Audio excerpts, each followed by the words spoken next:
Put your hands together for Firaz Dhiman.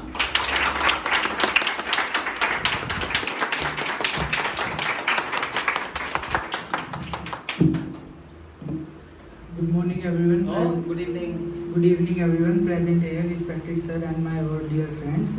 Today's topic of our discussion is the problem affect our country the most.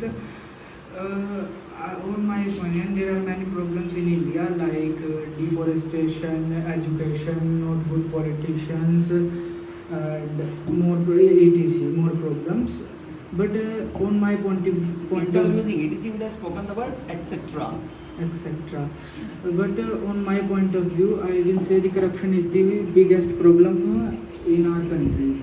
If there is no corruption, the politicians and more government officers will do their work properly. So many problems like population, education will also be controlled. Population will be controlled, education can more improved, and children will get more skilled education. So that's all. Thank you and have a nice day. That's great. Nice. Put your hands together.